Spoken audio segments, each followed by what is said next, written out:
Coucou, alors, nous voilà revenus en ce... Oh là là, c'est sombre niveau luminosité. En ce 24 décembre. Je vous souhaite tous de merveilleuses fêtes, de réveillon, de Noël, que vous soyez seuls, en plein déménagement, n'est-ce pas, ma pauvre Anso. Voilà. Bref, que Noël vous apporte tout ce que vous souhaitez cette année. Moi, j'ai décidé de venir aujourd'hui avec le tag de Clary, eh ben tiens, qui nous demandait de présenter avec quelques trucs autour de Noël. Donc moi, ça, c'est la carte qui va partir. Je suis en retard pour les envois des découpes, hein. Mais avec les fêtes, enfin, je vous assure, j'ai vraiment pas eu le temps. Promis, elle part le 25, je travaille pas. Je travaille que demain matin. Promis, elle part le 26, d'accord? 26 décembre, vos découpes partent aux deux gagnantes. Enfin, aux deux gagnantes. Non, à la gagnante et à Armel, que j'ai oublié.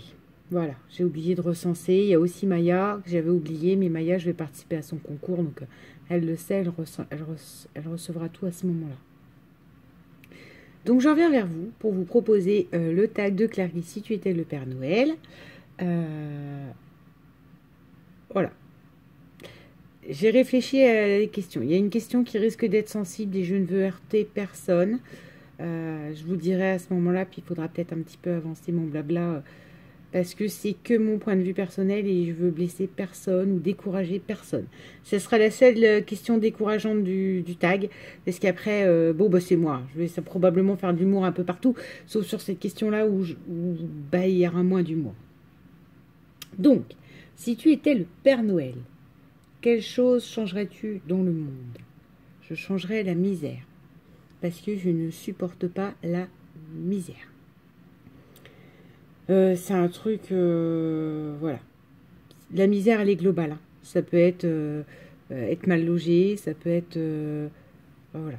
Ça peut être plein de choses, ça peut être la misère financière, la misère affective, enfin, vous voyez, il y a plein de misères. Je supporte pas trop bien la misère.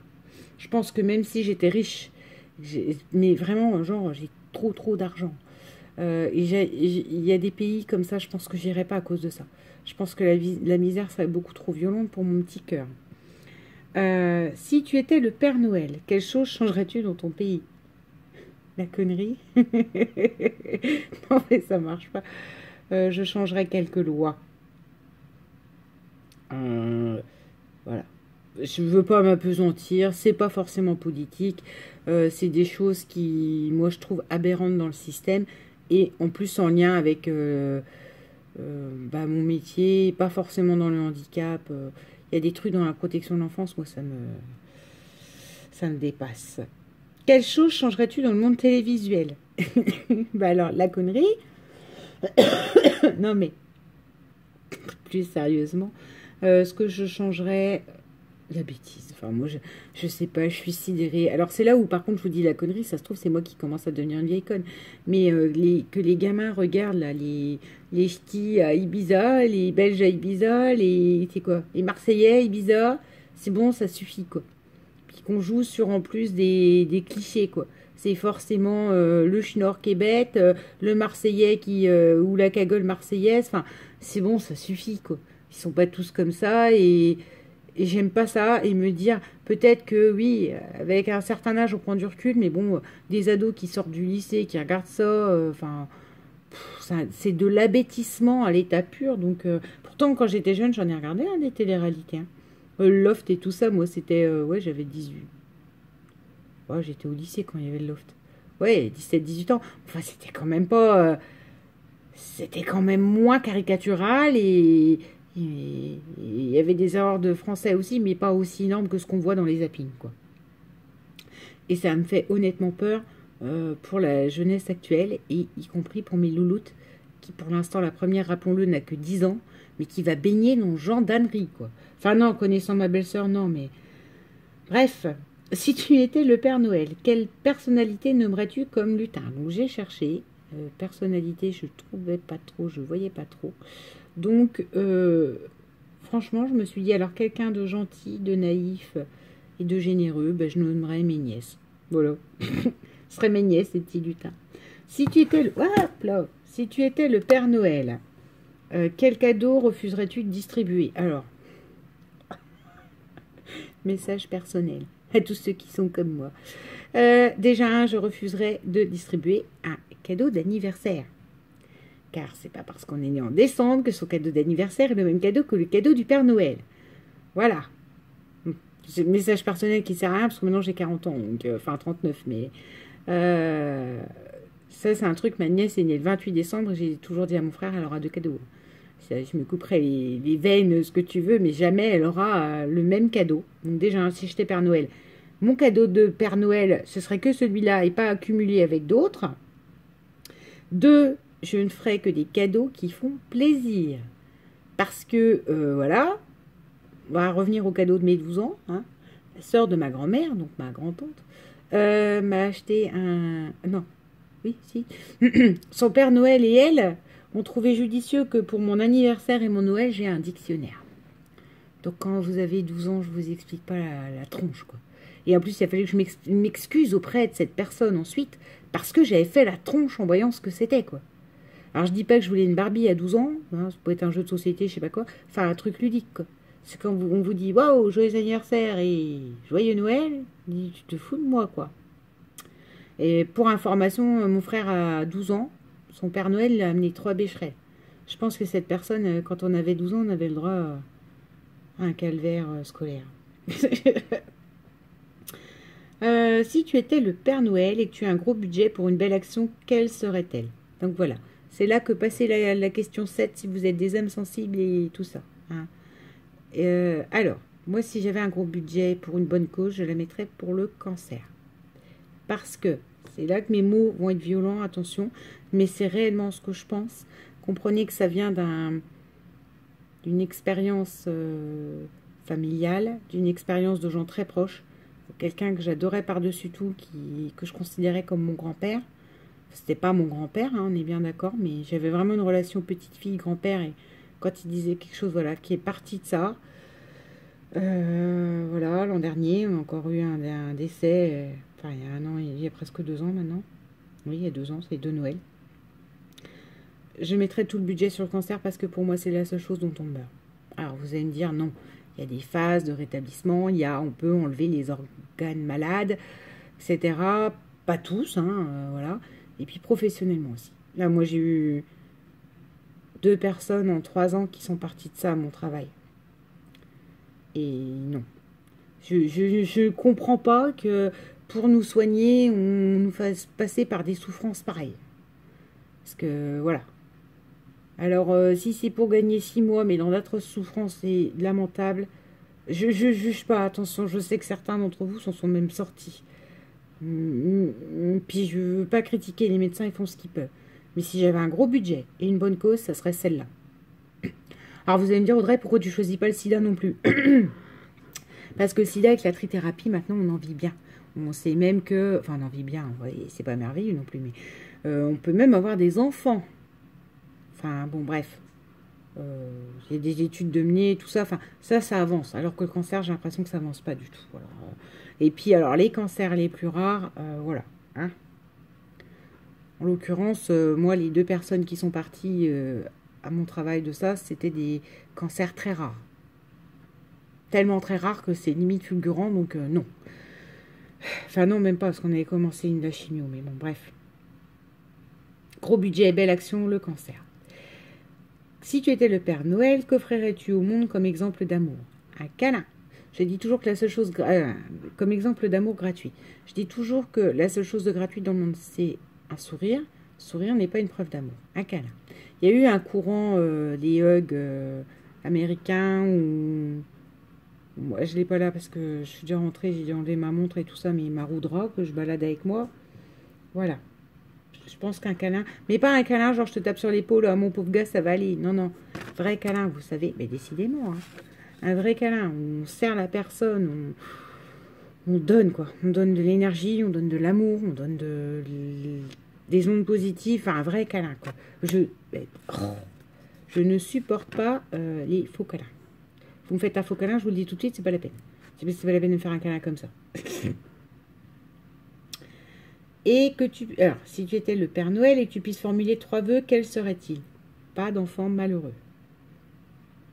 Malheureux, attention, pensez pas que je fais des généralités avec mon métier. Pas d'enfant malheureux, c'est-à-dire malheureux. Comment je vais vous dire? Un enfant, il peut être malheureux pour tout n'importe quoi. Pas forcément parce qu'il n'a pas le jouet qu'il veut sous le sapin. Exemple. Moi, j'étais à l'école quand j'étais petite en ville, parce que c'était plus simple pour mes parents, le mode de gardiennage, etc. Je suis arrivée au collège et je suis revenue là dans ma ruralité. Je suis arrivée au collège, j'avais pas un ami. Le village, moi, j'y mets pas les pieds. On n'était pas des enfants qui traînaient la rue, rien. On n'avait pas le droit de sortir du lotissement. La 6e était un calvaire. Mes notes ont plongé, je pleurais comme c'était pas permis, je voulais pas y aller. Ça, c'était vraiment... Enfin, même en grandissant, tout ça, en relativisant, je me dis que non, j'étais vraiment très malheureuse. Et ça s'est ressenti sur mes notes, ça s'est ressenti sur plein de choses, sur une prise de poids, sur... Aucun enfant malheureux. On part tous des mêmes bases, l'égalité. Tous sur une base égalitaire. J'ai du mal à... Comment vous dire? Quand un enfant... parce que bien souvent, hein, on en revient au même, le départ, c'est l'enfance. Avoir les mêmes bases pour tout le monde, quoi. Pourquoi, par exemple, un jeune dans une famille aisée a le droit d'aller faire des cours de piano et un petit jeune dans une cité, il va faire du foot s'il a la chance de faire du foot, quoi. Non. Tous la même base. On doit tous avoir les mêmes chances de réussir dans la vie. Enfin, voilà. Donc, plus d'égalité. Hein, pas d'enfants, que des enfants heureux. Plus d'égalité. Et le 3e vœu, je vais être très honnête, il est très égoïste. Je veux que mes nièces aient tout ce qu'il faut dans leur vie. Que ce soit bonheur, affectif, financier. Enfin, je veux pas que ce soit des princesses, hein, mais voilà. Si je gardais un vœu égoïste, ce serait ça. Que mes louloutes, tout se passe bien dans la vie, mes louloutes. Si tu étais le Père Noël, où voudrais-tu passer Noël? L'humour me ferait dire, ouh, sur une plage à Bali, parce que je suis le Père Noël et je me jette les cacahuètes en Laponie. Après, pour de vrai, si c'était moi, j'aimerais passer, je m'en fiche de l'endroit, j'aimerais passer Noël avec mon frère, avec mon petit frère, bon, bah, forcément ses filles et tout ça, parce que ça fait, ouais, depuis que ma nièce est née, ça fait 10 ans que on fait plus Noël du tout en famille. Parce qu'eux, ils habitent à 1000 km, que c'est pas facile tant que ça, qu'il y a aussi les autres beaux-parents à mon frère à recevoir, etc. Et que, eh ben voilà. Et puis que moi, j'ai pas toujours les vacances, même si j'y allais de moi-même toute seule, financièrement, l'aller-retour en train, bah, le Père Noël, il serait miteux cette année-là. Enfin, j'aimerais faire un Noël en famille. En tout cas, avec mon frère. Si tu étais le Père Noël, à part ta famille, qu'est-ce qui te serait indispensable pour être pleinement et éternellement heureuse? Alors, je me suis posé la question, qu'est-ce qui te serait? Parce que ça serait, pour moi, ça peut être aussi un objet. Un objet, je ne suis pas quelqu'un de matériel. Donc, je vous dis pas, il me faut tel truc pour être heureuse à Noël. Non, c'est pas un sapin. Un sapin qui s'illumine. Mais une personne, ce serait mon alter ego. Voilà. Confère la chanson de Jean-Louis Aubert, confère pour Gégé, l'homme loup. Voilà. Alors, si tu étais le Père Noël, avec quelle personnalité vivante ou disparue aimerais-tu passer Noël? J'aimerais passer Noël avec... Alors, j'ai écouté un... Clary, tout ça... reste que moi, c'est une personnalité quand même. J'aimerais passer Noël avec Gandhi. Parce que j'admire. J'admire ce qu'il a fait, comment il a rendu son pays autonome et libre. Ah, désolée, j'ai des textos d'alter ego en même temps. Voilà. Et moi, quand j'ai une cause, quand j'ai quelque chose qui me tient à cœur, je suis quelqu'un de relativement passionné. Donc, je deviens vite véhémente aussi dans mes arguments, etc. Alors que cet homme-là, il y a eu de véritables massacres de la part des Anglais. Il a tenu tête, il a tenu bon. Et c'est par sa bonté, son humour, sa générosité que son peuple est devenu libre. Donc voilà. Je vais rencontrer Mahatma Gandhi. Passer ma soirée avec lui. Enfin, discuter. Hé, les esprits barrés, là. Discuter avec Mahatma Gandhi. Si tu étais le personnel, qu'aimerais-tu voir le Père Noël. Oui, c'est des questions personnelles, en fait. C'est ça qui est... Si tu étais le Père Noël, qui aimerais-tu voir ou revoir absolument et pourquoi? Et je n'en sais rien. J'ai réfléchi. Il n'y a personne qui m'est venu. Et la seule personne, entre guillemets, qui m'est venue, c'est mon chien. Donc j'aimerais repasser une journée de plus avec mon labrador. Pourquoi? Pas pour profiter, parce que des fois je râlais parce qu'il était dans mes pattes, limite je marchais pas sans mon chien volontairement. Hein. C'est surtout qu'un labrador, c'est imposant. C'était toujours dans mes jambes. Alors des fois je râlais et je me dis, mais il faisait rien de plus que te prouver son amour, être à côté de toi, être ton ombre. Et t'as pas... Parfois, voilà, je m'en veux. Enfin... pas énormément, mais je m'en veux. Par moments, je me dis, j'ai pas su profiter. Donc là, ça serait une journée câlin, etc. Puis surtout, profiter dans de bonnes conditions. Parce que sur la fin, mon chien souffrait. On n'a pas eu rendez-vous tout de suite chez le vétérinaire. Et je passais mes nuits dans le canapé chez mes parents à côté de lui. Et voilà, quand il pleurait, tout ça, je le rassurais, je le caressais. Donc j'ai passé des nuits de crotte à côté de ma bête. Et pour le coup... j'aimerais qu'on nous donne une belle journée. Qu'on nous rende une belle journée à tous les deux. Passons, séquence émotion. Si tu étais le personnel. Le Père Noël, Audrey. Oui, c'est personnel l'histoire de ton chien. Si tu étais le Père Noël, qu'offrirais-tu à ta famille, conjoint, enfant? 1. J'ai pas d'enfant. J'ai des amours de nièce. 2. J'ai pas de conjoint. J'ai un ami. Qu'offrirais-tu à ta famille? Donc le conjoint, déjà on l'oublie, il n'est pas dans la famille. Donc à mon frère, à mes nièces. J'offrirais une maison familiale. Alors vous savez, genre grosse demeure, où c'est qu'on est tous, on se retrouve tous au centre, on mange ensemble, on joue ensemble à des jeux de société, des trucs comme ça. Enfin, on se retrouve là dans la partie commune. Après, genre chacun va vivre dans ses appartements. Hein. Parce qu'après trop longtemps ensemble, on ne se supporte plus non plus. Hein, faut être honnête. Hein. Voilà. Et ça, ça c'est ma vision de la famille à moi. Hein. C'est pas forcément ma famille qui a cette vision-là. C'est pas un rêve collectif. Hein. Ce serait plus mon rêve à moi. Ou alors on se retrouve tous en vacances, vous voyez, genre on met à cheval entre la Bretagne et la Marne. Donc je sais pas trop où ça se trouve, à cheval. Vers là. Quand je réfléchis aux grandes villes qu'on passe par autoroute là. Chartres, c'est ça. Le milieu c'est Chartres. On achète une grosse demeure à Chartres, familiale là. Voilà. Mais après, c'est mon délire à moi. C'est pas dit que tout le monde, toute ma famille serait dans ce délire-là. Et si tu étais le Père Noël et que tu puisses gâter une seule personne, ce serait qui? Ce serait ma Yun. Alors, ma Yun, c'est ma première nièce. J'adore les deux autres. C'est même pas le problème. Ma belle-sœur, si tu passes par là, tu le sais.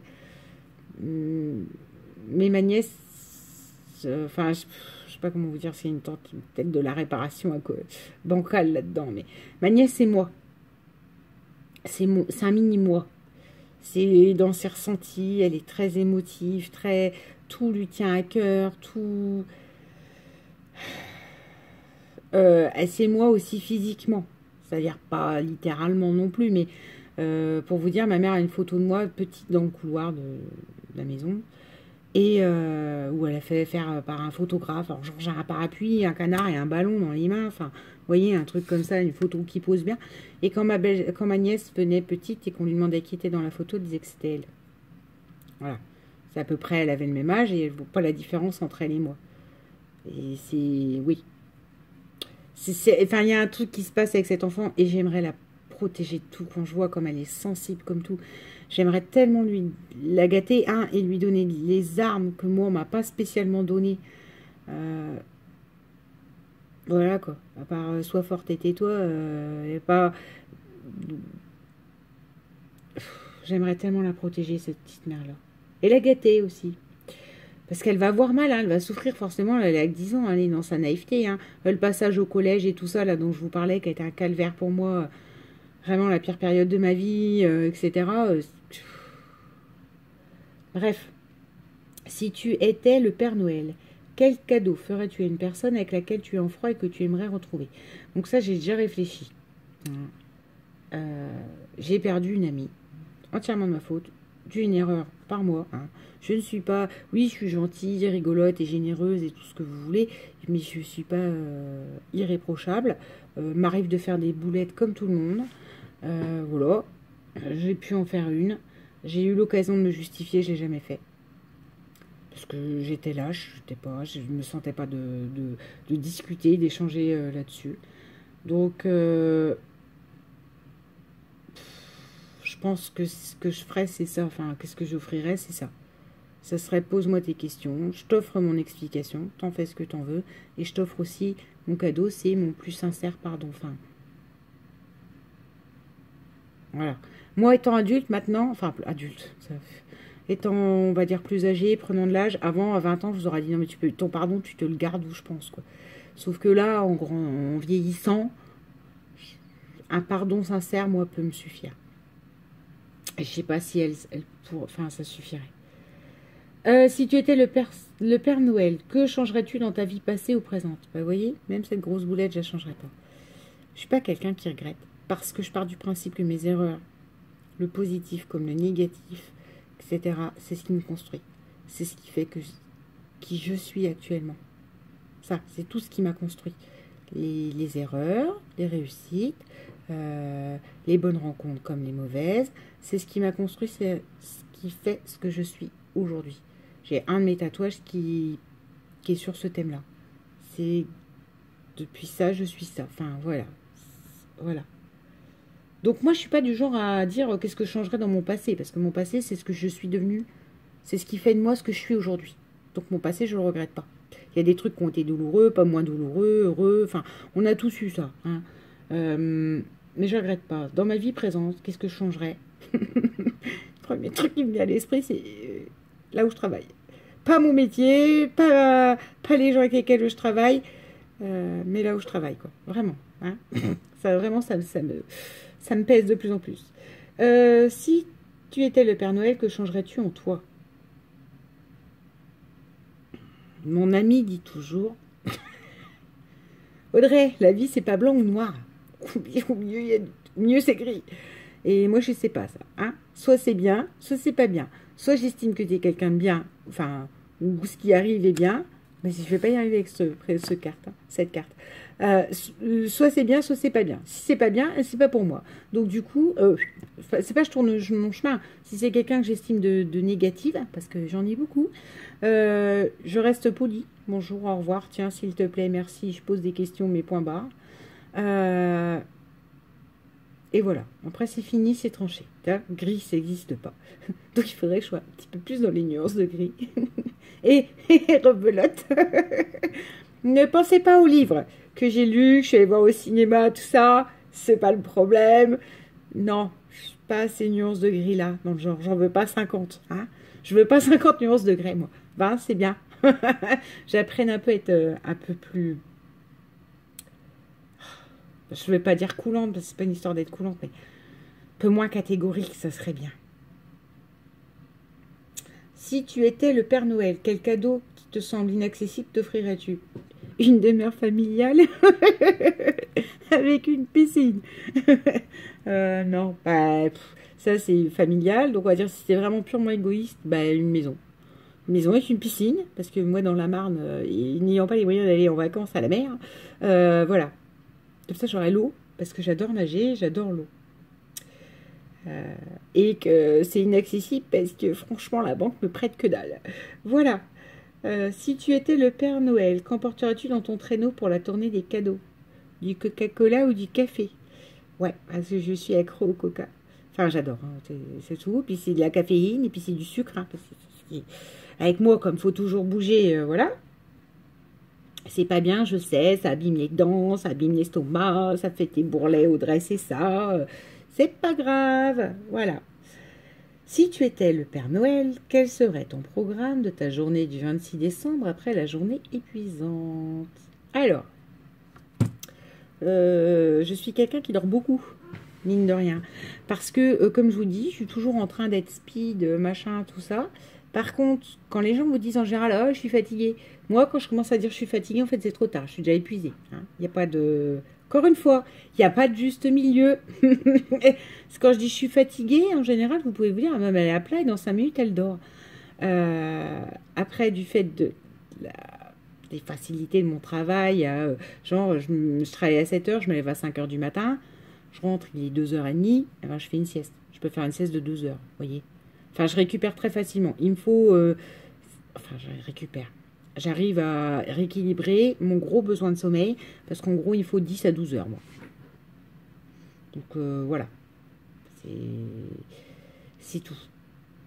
Parce que peut-être, c'est pareil, peut-être que je m'économiserais plus en journée ou je sais pas quoi. J'arriverais à être moins fatiguée et du coup dormir moins parce que moins de fatigue à récupérer. Enfin, j'en sais rien. Mais ça a toujours été. Hein, confère ma mère. Moi, j'ai un bébé. J'ai toujours été un bébé qu'on pose et qui dort. Hein, voilà. Je fais des grasses matinées. Même enfant, les fameux enfants là qui sont levés à 6, 7 heures, 8 heures du matin, moi, ça n'existait pas, quoi. Moi, je me levais pas avant 10 heures. En étant couché à 8h30, 9 heures maximum. Hein. Si c'était genre un samedi ou un vendredi ou un samedi, c'était 9 heures le soir. Bon, j'arrivais à dormir jusqu'aux 10 heures, moi. Sans aucun problème. Donc, si j'étais le Père Noël, que j'ai fait une tournée exténuante, eh ben, je dormirais. C'est pour vous dire, enfin moi j'ai déjà vu des soirées m'endormir. Hein. C'est pas par manque de respect de la personne, mais quand je dis je suis claquée, il faut qu'on rentre, machin, que ça bouge pas, que ça continue déjà cassé.